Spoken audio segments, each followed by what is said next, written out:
Okay, welcome everyone to today's session of the Populism Seminar, which is a joint initiative by Annika Werner, Andreas Haslov, Moritz Meyers, and myself.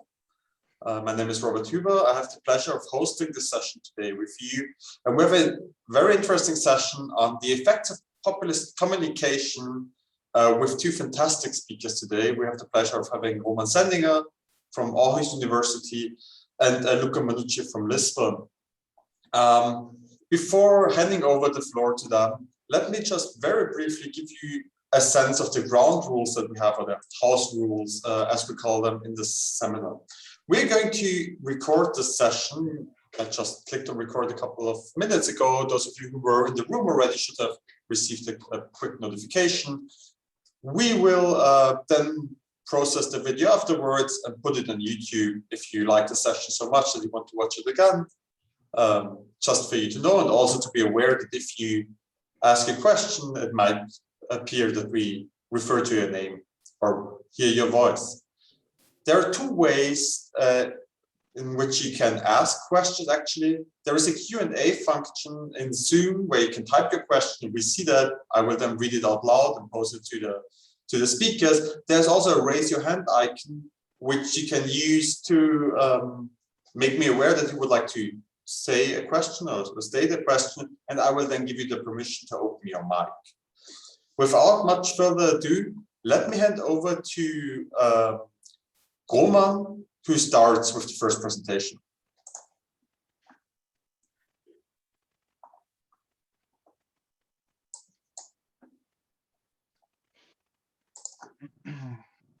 Yes, I hope you can see my slides. Does this work? Yes, indeed. Thanks. Yeah, thank you, Robert. Thank you very much for having me today. I'm going to present a paper which is co-authored with Daniel Bischoff, also at Aarhus University and University of Zurich. And basically, we're interested in the effects of simple versus sophisticated political communication on voters. Let me tell you a bit about our motivation. First of all, I think we are mainly motivated by a couple of real-world observations. The first one is there is an increasing focus on not only the thing what politicians say, but also how they do it. So there are more and more headlines, like the one you see on this slide here, saying that it's actually the how that matters a lot. So, for example, the emotions that politicians signal in their communication, the sentiment, and so on. A second thing, and that is especially something that we are interested in, is the complexity or sophistication of political communication. Also here, I show you one example, a very prominent example, and you might have even heard of this study here. So this headline that you can read here, Trump speaks at level of 8-year-old, new analysis finds that was widespread in the news. And what it says is that evidently there are politicians who talk in a more simple way than others. And here in particular, it's the populists who do this, who apparently talk more simple than mainstream politicians who evidently talk more sophisticated. So there were several newspaper articles and headlines telling voters this. In addition to that, or in parallel, there is also an academic debate capturing the how of political communication. So there are really many studies and the idea of what this how really is that should matter. I've pointed to two examples, emotion, sentiment, and so on. And in addition to that, there's also a recent focus on the complexity and sophistication of political communication. Here in particular, there are a couple of studies trying to measure actually complexity and sophistication. It's not obvious what it actually is when we talk about complexity and sophistication. I will come back to this because we also, of course, need to measure it. One focus is on the measurement, and the second one is actually on finding out and describing who's actually talking in a more simple and who's talking in a more sophisticated manner. And as I said before, a couple of studies are actually pointing at populist parties and populist politicians. So those are the ones who talk in a more simple manner and communicate in a more simple manner. Based on this research, we were wondering whether those differences in the political communication actually matter for voters. So this is really what we are interested here in this study. So are there some effects on voters? What does it mean for voters if some people so evidently speak very differently than others? And in our project here, we want to test two arguments. The first one is what we refer to as the more mechanical effect, which basically says that complexity or sophistication hinders understanding. So here, this argument is based on research, on educational research, and we basically expect that linguistically sophisticated political messages, they're more difficult to understand, and therefore voters will have a harder time remembering the statement from politicians. So here, in a way, very mechanical. If something is complex, the readers will have a hard time understanding it. And in this political context, they will have a very hard time understanding, for example, the political position of the politician. So that's the first argument that we want to test in our study. And the second one is what we refer to as the language of the bar effect. So here it's not so much about the mechanics of simple versus complex communication, but here it's much more of how simple versus complex communication affects the perceptions that voters have of politicians. So here we build this argument here on recent and really great research, for example, Vivian, who show actually that politicians who have humble beginnings, they get more votes at election day. So for example, if politicians can actually say that they have a very modest socioeconomic background, this is something that pays off. In addition to that, there is also research showing that working class candidates, they are perceived as more capable to understand voters' problems. So in a way, being humble should pay off at the ballot box. And we now argue in our paper that simple language can be a strong signal for those humble beginnings or for this modest background. So in a way, our argument here is that complexity works pretty much as a heuristic. Linguistically sophisticated messages will increase citizens' perceptions of politicians with regard to class and education. So that means if a politician is talking in a very sophisticated or complex manner, then voters will assume that this person must have a high education and belongs to the upper class. This is the second argument that we want to test in our study. How do we do this? We have a pre-registered three-wave survey experiment. We have implemented it at 3 different points in time. So there are 3 waves or 3 cross sections. And this is mainly because we started data collection in the fall of 2020, and we were a bit concerned that our study will be affected of some major speeches with regard to the pandemic or some major events. So therefore, we decided actually to split it up and to have 3 different cross sections in order also to see whether our findings are robust across those 3 different points in time. The basic setup is that respondents, they are confronted with 3 different statements from politicians. The statements are on 3 different issues: asylum, climate, and the budget, and they're embedded into our survey. In addition to those statements, we also show in the vignette the gender of the politician and the political party. And as I said before, one of the 3 issues, and then also a position, like is the politician in favor, neutral, or against the specific issue. So this is the basic setup. And of course, we also manipulate the level of complexity or sophistication, which is either high or low. And in order to inform our treatment, we've done a quite comprehensive pre-test, which is mainly based on the work of Benoit, Munger, and Sperling. Many of you probably know their HEPS paper where they come up with a new measurement of political sophistication. What we do actually, we take their framework and put it in the context of the country that we study, which is Germany. So in a way, we redo their workflow. That means we take several thousand text snippets from speeches, from party manifestos, and we ask respondents in Germany to tell us in a pairwise comparison which of two short text snippets is easier to understand. And based on those on this data, we then try to learn what is it that makes people say that the text is easier to understand. And very much in line with the findings in the Benoit et al. Paper, we also find that text length, word length, and the rarity of words matters a lot. So we take those results from the pretest and implement it then in treatment text. In order to test our arguments, we need quite specific outcome variables. You see them here listed. The first two are used to test our more mechanical argument. So here we use two different measures. First of all, after reading the statement, we ask respondents to describe in their own words what the politician said, so what the position of the politician is.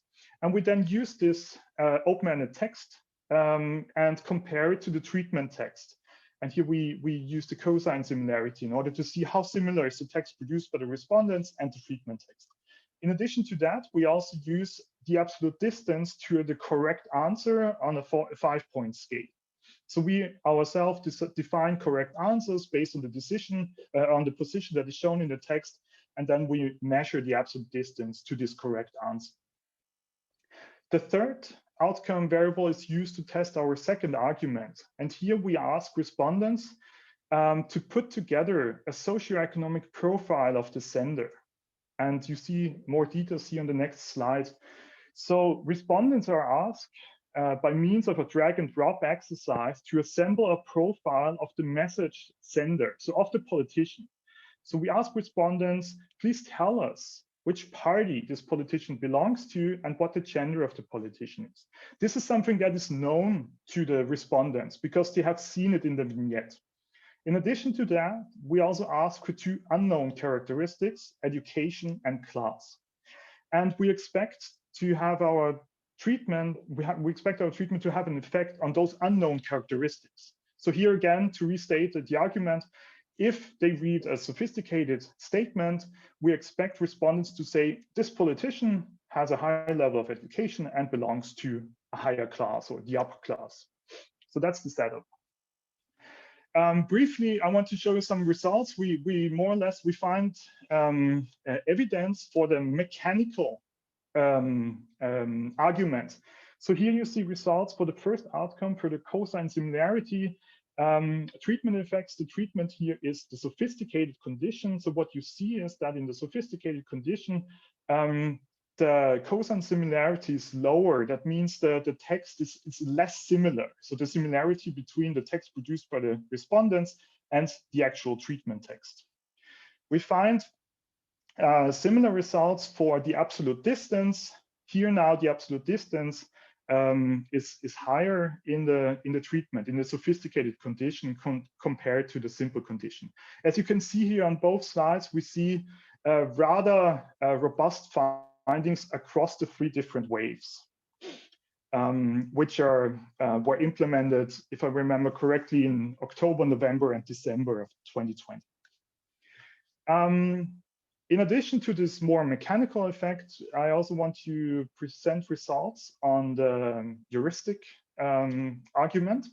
And what you see here are predicted probabilities for that the politician belongs, that the politician has either a high, intermediate, or low education.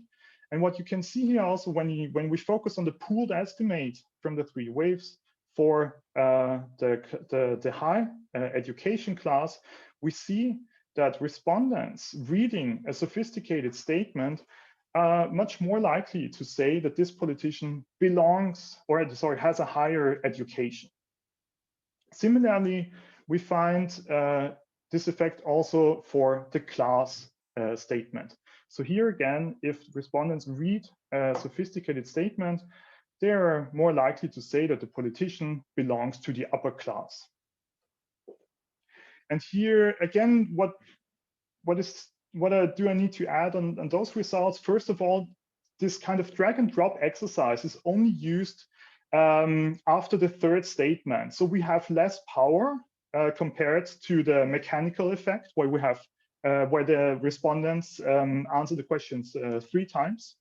And you can also see this in the estimates for the different waves, which are less precise. And importantly, I also want to show you the results for the known characteristics, because here we don't want to see any differences between our 2 treatment conditions. So we want respondents to say that the politician has the same gender, no matter whether it's the simple or the sophisticated condition. And what we actually find is support for this. So we see actually no differences here between the simple and the sophisticated condition with regards to the known characteristics. So the characteristics that people have actually read in the vignette. So to wrap up, what have we learned? In a way, so we would argue that our paper provides evidence that linguistic complexity or sophistication matters for voters. It affects what voters can learn from political messages. So the more complex the statement, the less they learn or the less they can recall. And it also influences their perceptions of politicians. And in a way, that means that politicians can use simple versus sophisticated language in order to signal something about the socioeconomic background. And in the paper, we also discussed this using the example of Donald Trump also, who is actually coming from the upper class, who has a high level of education, but with his language often signals that he belongs to the masses. There are also a couple of limitations, of course, with regard to our study. I think one of the obvious limitations is that it's probably rather rare that voters engage with political messages in such a pure form. So often those statements are also contextualized by the media or other political actors. And this is, of course, also something that we discuss at length in our paper. That was it from my side. I really look forward to all your comments and questions later on. Thanks a lot, Roman, for your presentation and the insights. May I hand over right away to Luca, and then we have collected questions. All right. Thank Robert for giving me the word right now. Thanks, Roman, for your great presentation. I'm going now to share my screen. There we go.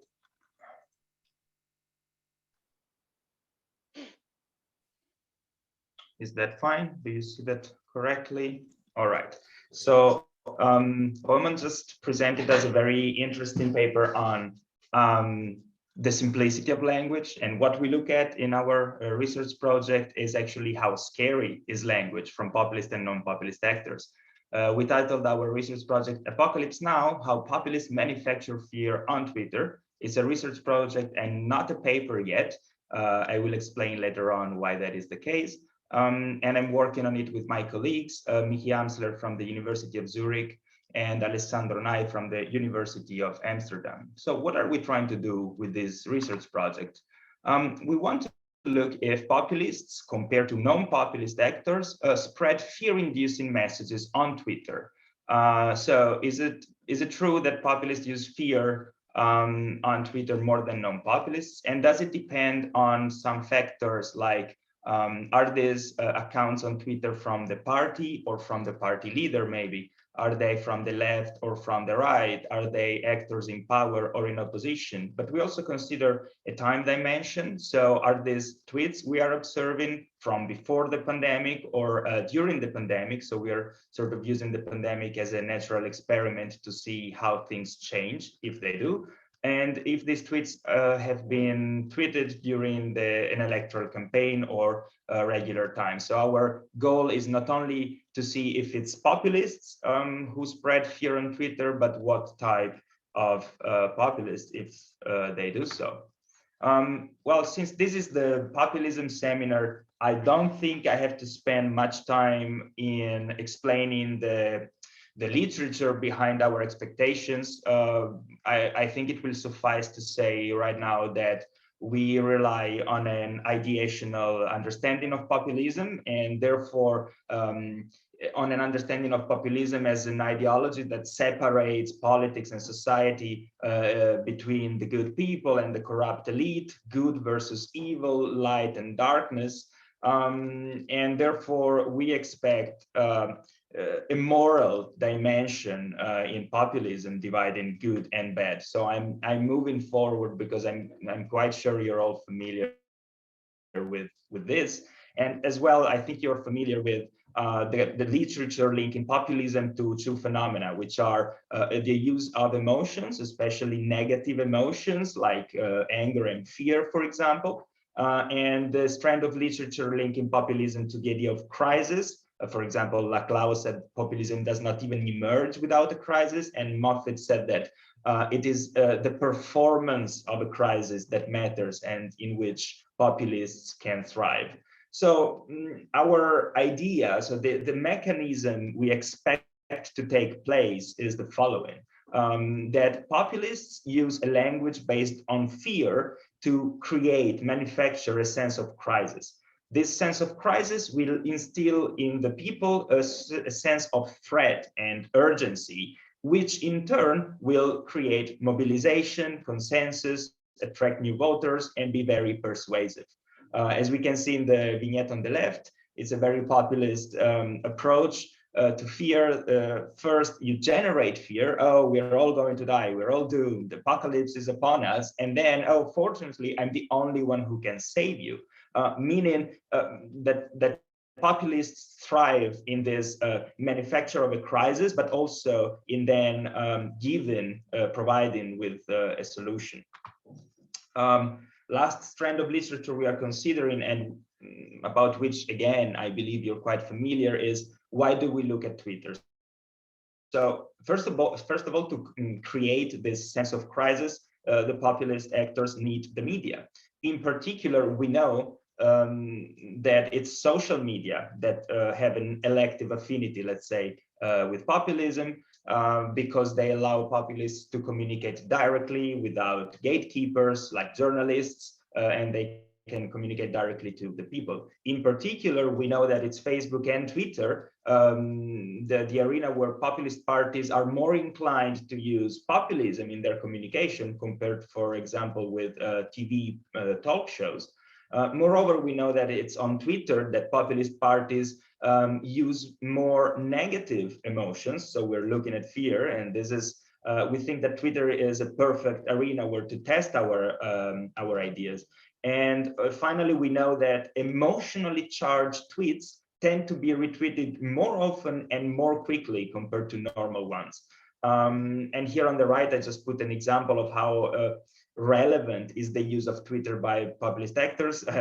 Also, Roman showed us some Trump, and this is again an example of him calling COVID-19 the Chinese virus, and this produced anti-Asian sentiments. So the impact of this kind of languages goes way beyond Twitter, clearly.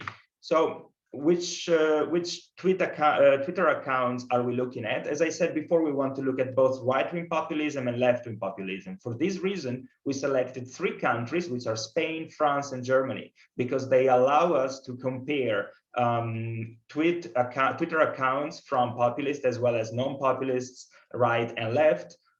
So we have 26 Twitter accounts, and considering the populist actors, we have 3 right-wing populist parties and their own leaders, which are Vox, Rassemblement National, and AfD, and 3 left-wing populist parties with their own leaders, which are Podemos, La France Insoumise, and Die Linke. The only thing breaking the symmetry is that in France there is a 3rd mainstream party, which is En Marche, a centrist party from Macron.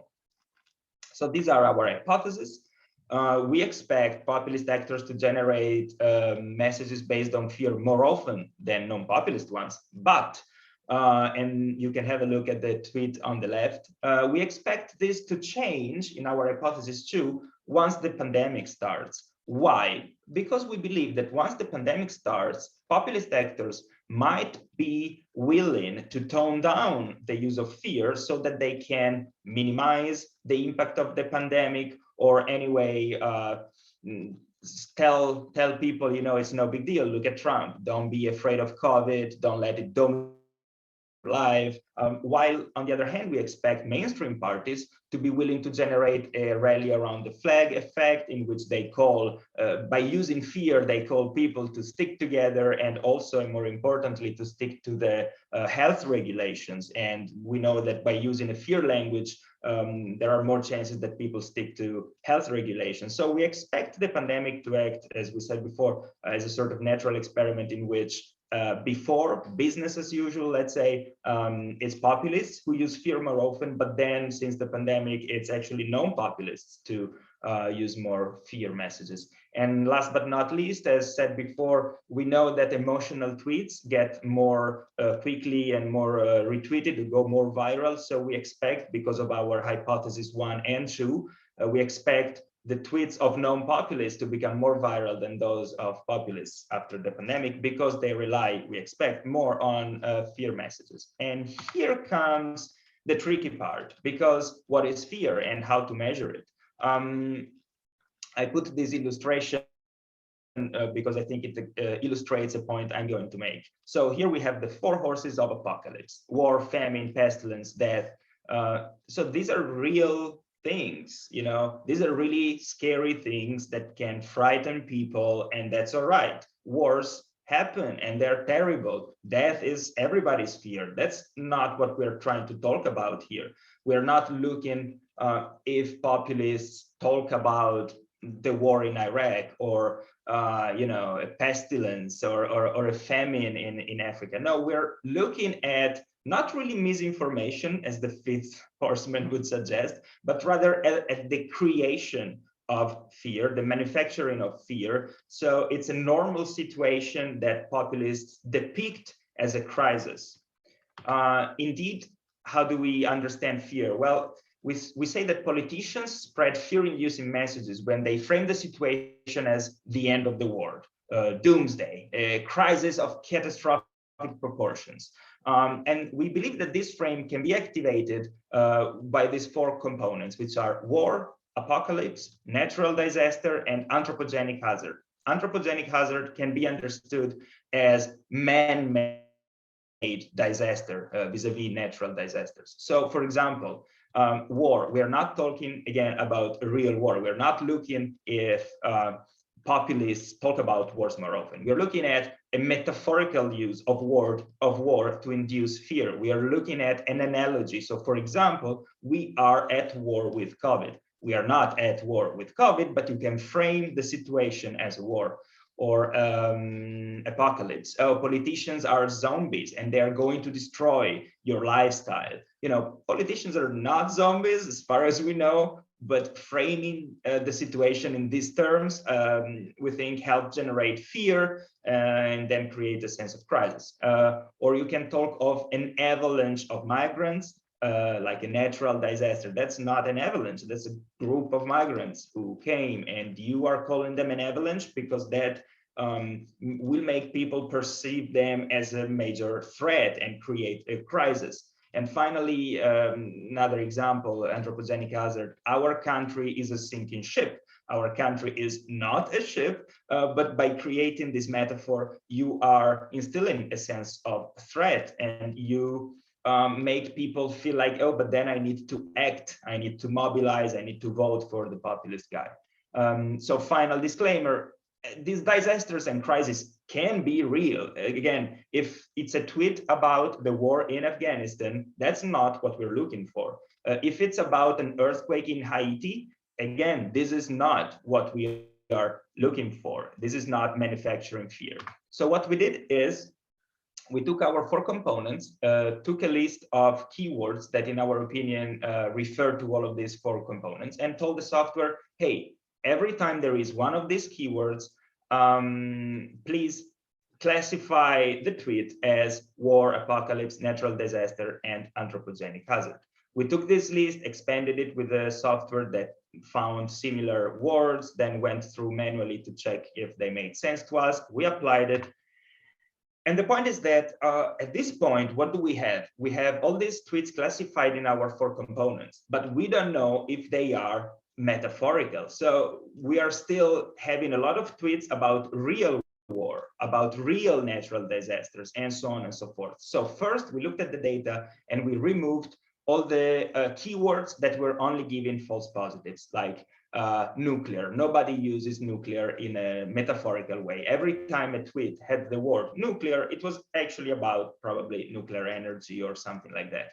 And then we refined, we add extra instructions and said, okay, if there is the word Holocaust, but there is also the word commemoration. Well, that is a tweet about the commemoration of the Holocaust, so please don't consider that as manufacturing fear. We will only want to keep those tweets that use Holocaust as a metaphor for, I don't know, a law, and say, oh, they approved this law, it's going to be an Holocaust.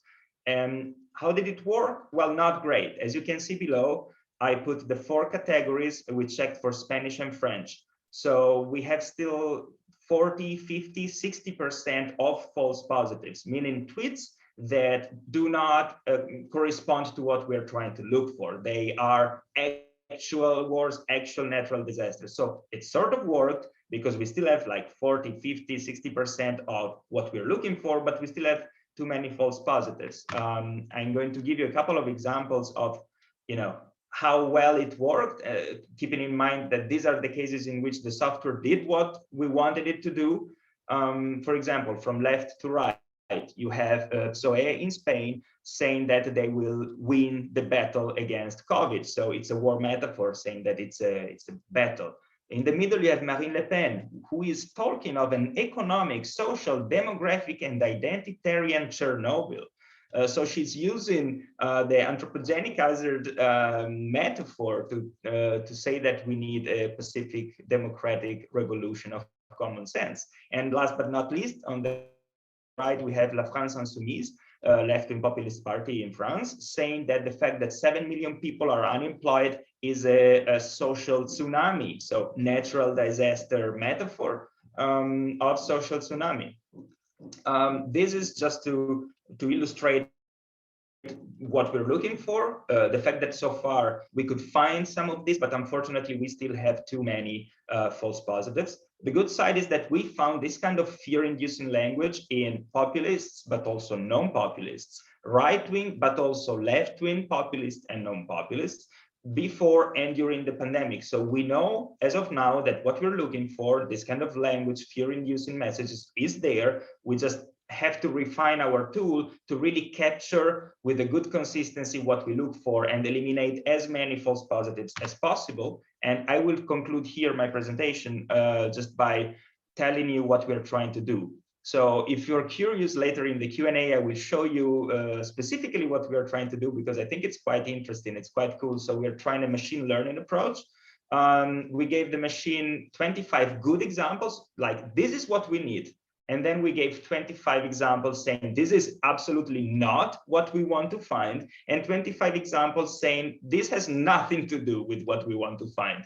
Then the machine ranked all tweets according to how confusing they are for the algorithm, saying, hey, I really don't know if this is what you're looking for or not. This is the most confusing. And then we are going through manually saying, yes, no, this is not. We think we are going to do it for like 1,000 tweets more or less, and then feed this information back to the machine and see how well this works. Then of course, if this will fail too, we are thinking of maybe writing a code book, instructing coders and telling them, okay, this is what we want. Please tell us if there is the use of fear or not. So I will stop here. I thank again, Robert, for the invitation, and all of you for listening. And I'm looking forward to hear your questions.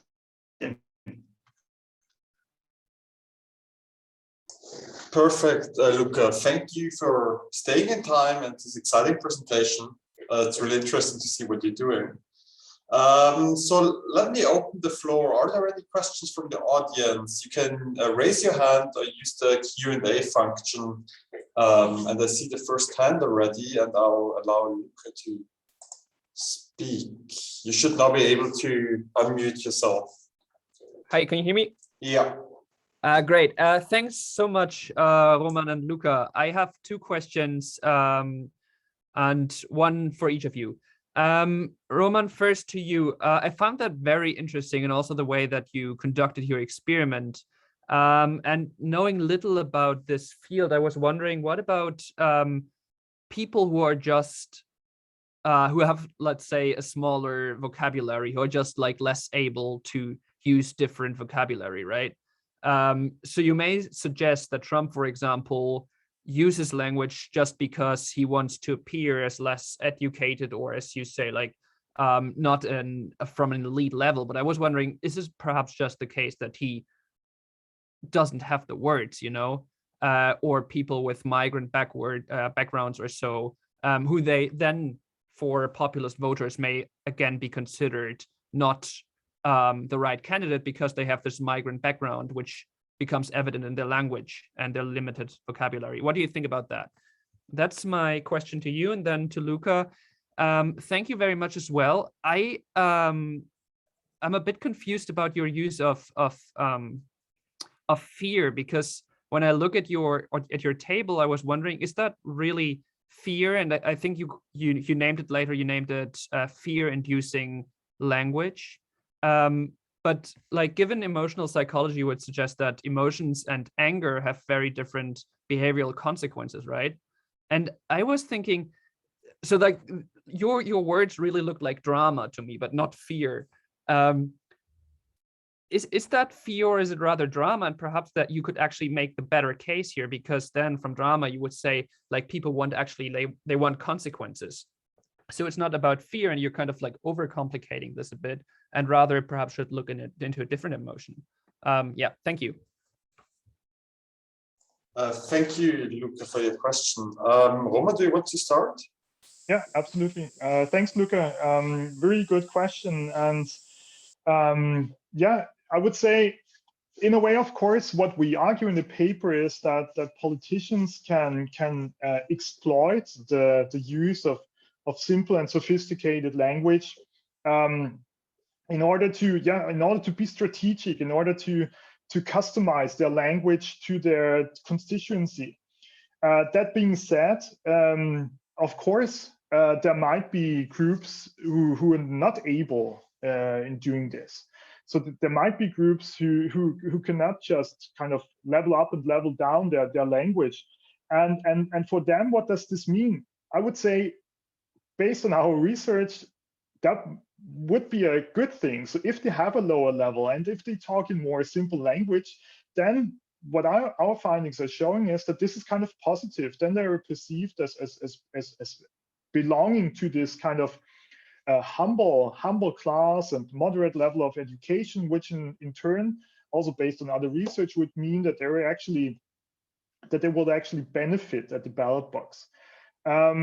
So that would be my answer to that, and I think this is definitely something we want to discuss a bit more, of kind of how large is this group of people who can actually exploit language strategically, and what does it mean for people. I think this is a really good point that we haven't addressed up until now. So thanks for that, Luca.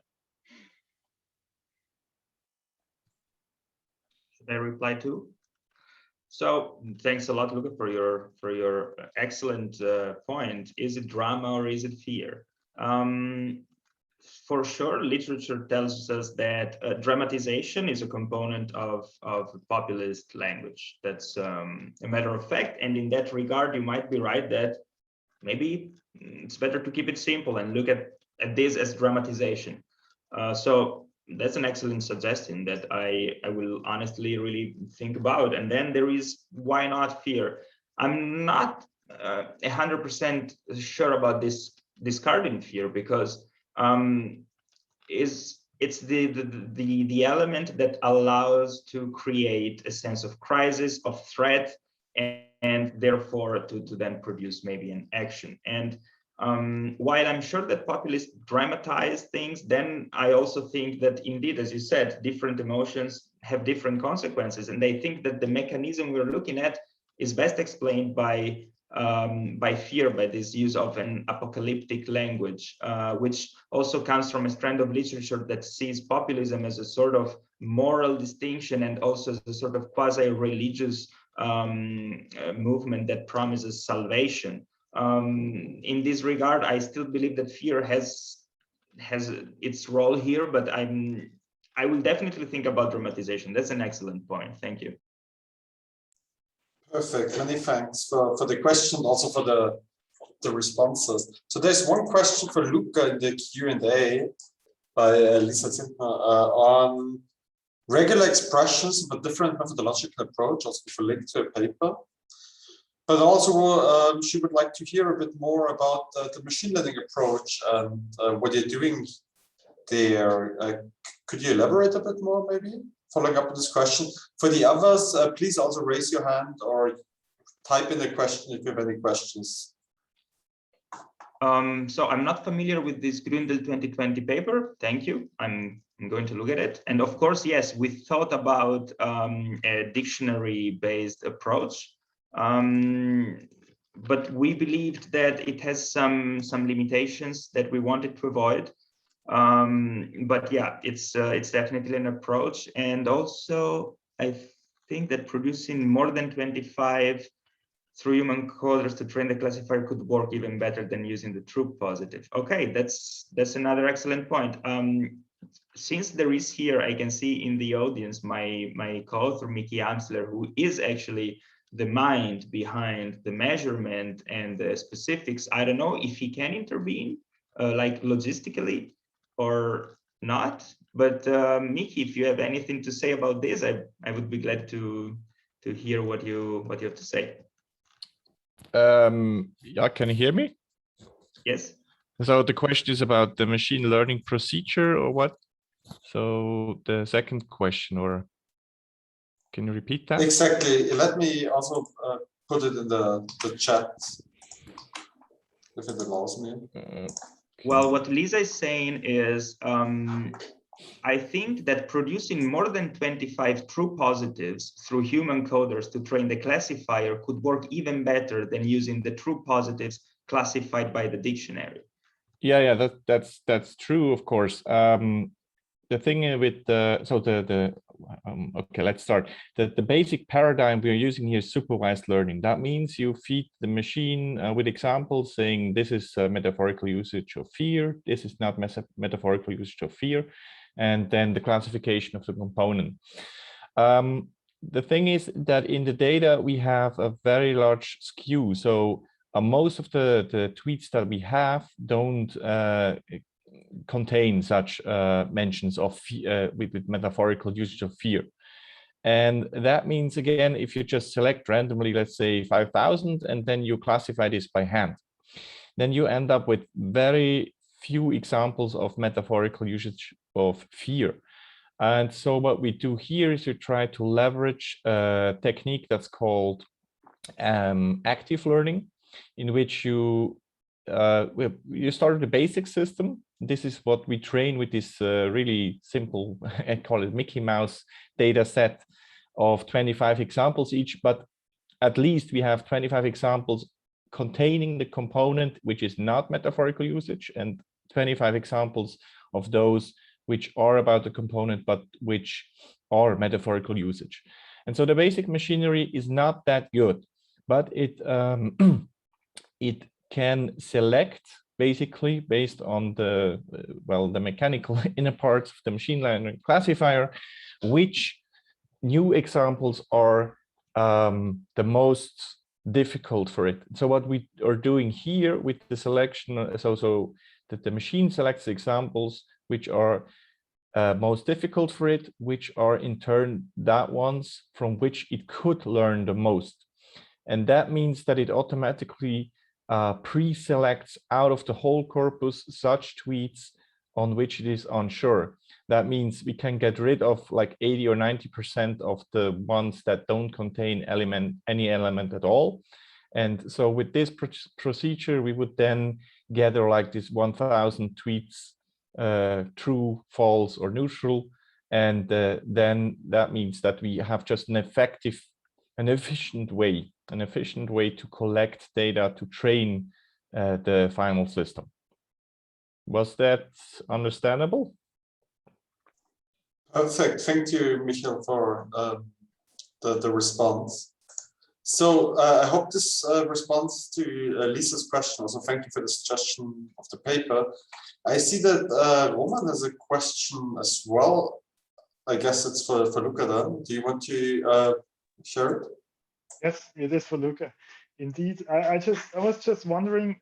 So you were showing us this one slide where you had the Twitter handles of the parties and the party leaders that you're studying, and I was just wondering, why is it exactly that you actually study also the kind of official party handles? So I was just wondering, is it likely that those official channels will actually sense the tweets that you're looking for? Wouldn't it make more sense to kind of look at party leaders? I totally buy into that, and then kind of other party politicians like MPs, local politicians. So I was wondering what the reason is for not including them in your study. Yeah, that's a great point. So the point is, if you start having MPs, or I would like it to keep it comparable, and I would like to have the Twitter handle of the party and of the leader also to see the difference between the two, because I think that an element of populist communication too is the personalization, is the charismatic leadership, especially in producing fear. But I'm also interested in looking if parties do that too, because there is not much information, there is not much data available on what populist parties communicate, because it's almost always the leader. So what I was interested in is really the difference in the two. And already like this, we collected like 500,000 tweets. So we thought, first of all, this is not a definitive thing. We are still thinking like, should we add? And this is a good suggestion. Should we add more? Why not? But then on the other hand, where do you stop? Like for each party, how many do you take? How many other actors? And I would like to keep it comparable. So, but then do you look at, I don't know, the 5 most important visible faces of the party? So I'm thinking about it, and that's a good point I've been thinking about too. But so far, I think that the distinction party leader works best for what we're trying to do, but absolutely the more the better. Perfect, thank you for the response. Are there any other questions from the audience? You can use the Q&A function or raise your hand. But if there are no questions at the moment, you want to ask a question, Luca? Yeah, please go ahead.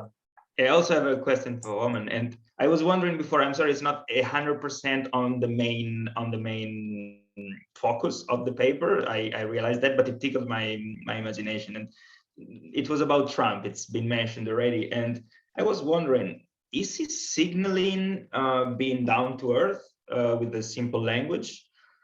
I mean, or that's how he speaks.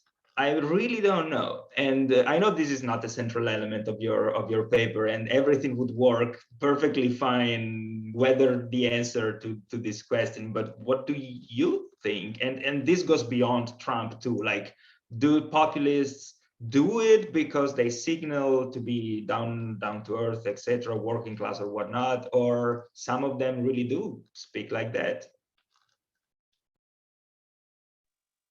So we also did the question whether they kind of do this strategically. Is that the main question, or yeah?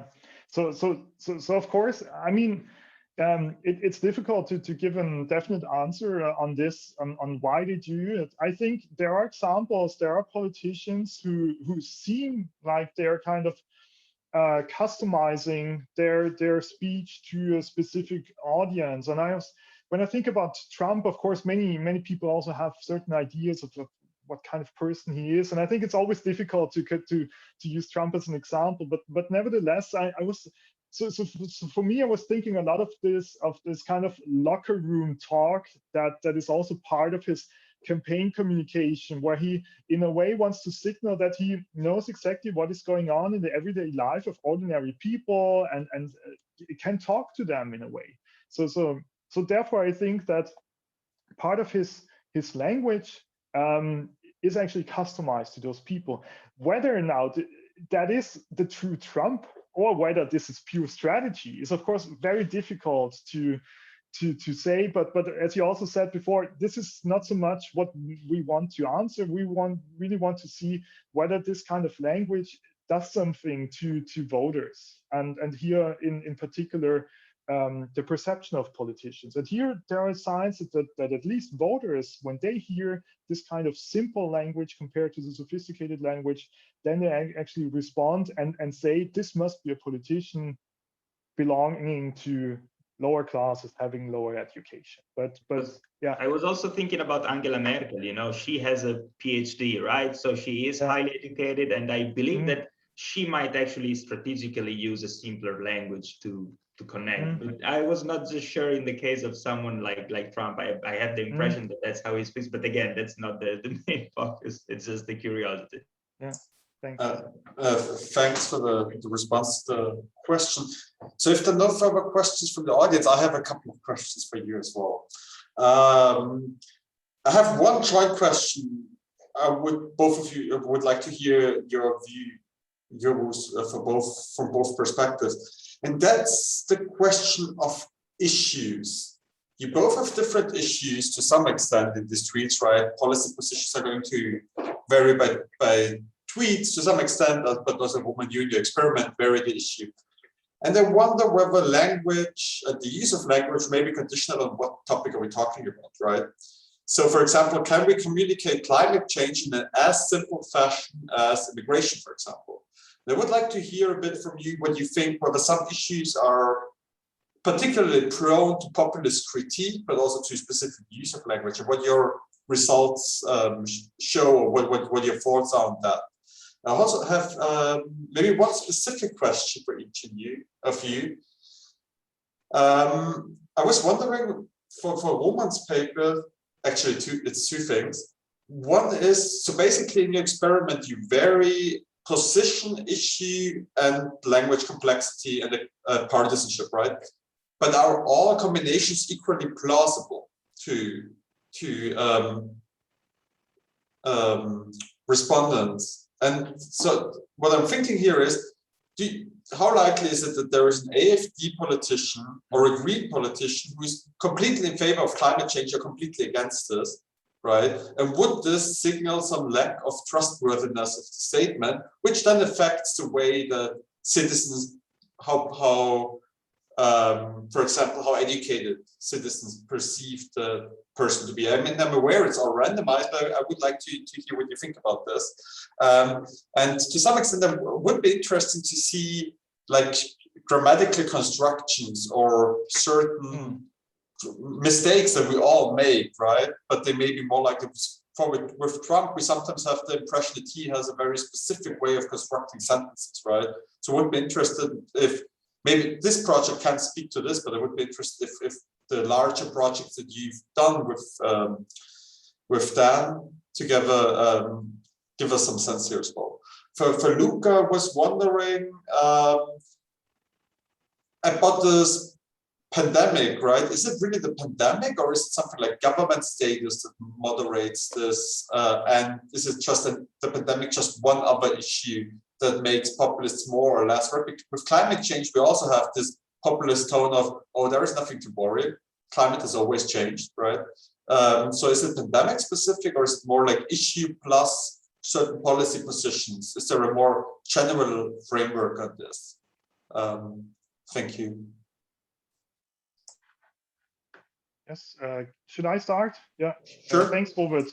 Great questions. I will start with your first question on the issue differences, which is something that we have thought a lot. But my first answer is maybe a bit disappointing, because in a way we included 3 issues for practical reasons, right? Because if you do a study like this that we did, and let's say we only look into climate change, then we'll get comments, is this issue specific, right? Does this also hold for other issues? And therefore we decided to use 3 issues. Nevertheless, it should be 3 issues that are likely to be discussed in the media. And then, of course, we thought also about the context that we're doing our study in. And there it was obvious then to use migration, specifically refugee, climate change. That is something that probably across Europe is very salient. right now, and also was so 2 years ago. And then in Germany, it was particularly the kind of budget debate about this kind of black zero, die schwarze Null in Germany. And that is also something that is rather salient and that voters know about. But still, then we thought, okay, what should we actually expect here? And here again, I think saliency is key, because if we compare the three issues, voters will be much more familiar with debate about migration and refugees than about the budget, even though it's also discussed in the media. And here it will be obvious that they will have heard from different parties, different statements, and therefore it will be kind of natural for them to hear about this, to hear about decisions. And what we actually find, if we look into difference between issues, we actually find that, especially if we look into the mechanical effect, it seems that voters have a rather easy time answering this question with regards to the refugee issue. So they're closer to the actual answer. And why is this the case? We argue that this might be the case because the exposure is simply higher than to the other two issues. This also brings me to the second question, because of course, if you want to have an externally valid experiment here, you can't fully randomize. And I haven't mentioned it in my presentation, but we have actually a few restrictions in our randomization, because as you said before, it's not very plausible that you will have a politician from the Alternative for Germany being in favor of letting more migrants or refugees in. So this was one restriction. And then we also had restriction with regard to the budget discussion. There are some left-wing parties who would like to get rid of austerity measures and so on. So there are a couple of restrictions. I can't remember all of them, but they're in the appendix.